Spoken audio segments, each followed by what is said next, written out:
Israel is burning.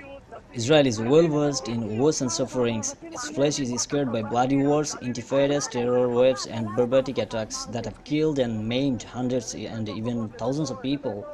The forces of nature, however, spared its residents until the Carmel fire 6 years ago, which took the lives of 44 people. The government proved empty-handed and powerless. Apart from a tired fleet of outdated and cracking fire trucks and heaps of courage and devotion shown by the firefighters, it had nothing to offer. Sophisticated Air Force jets that can reach Iran, drop bunker-busting bombs and return home were no help. They can't drop water or fire retardants on burning hot spots.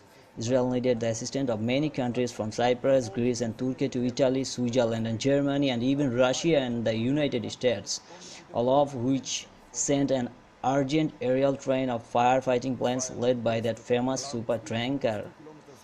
Firefighting planes dumped flame retardant on fire in Haifa on Thursday, November 24, 2016.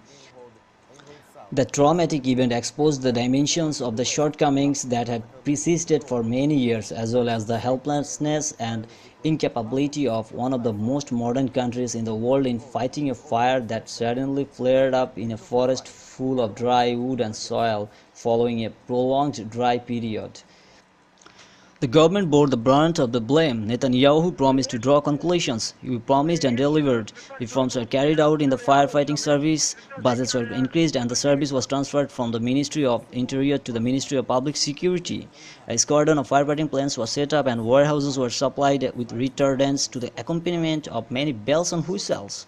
2 years after the disaster, a memorial service for the victims was held, and Netanyahu got up to speak after being presented as the first person to realize the magnitude of that event, mobilizing all that service in Israel and around the world to help put out the fire.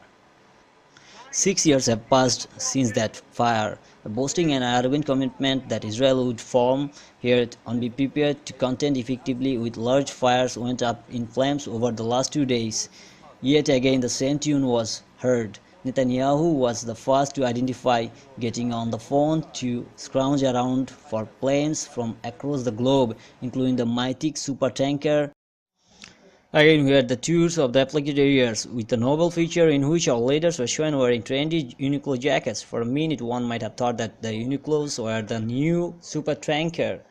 This time, Netanyahu laid the blame on terrorism. He'll always have that option. Even before investigators and General Security Service personnel issued one unequivocal finding regarding the source of the fire, Netanyahu ruled that it was arson and incitement that had caused the fires.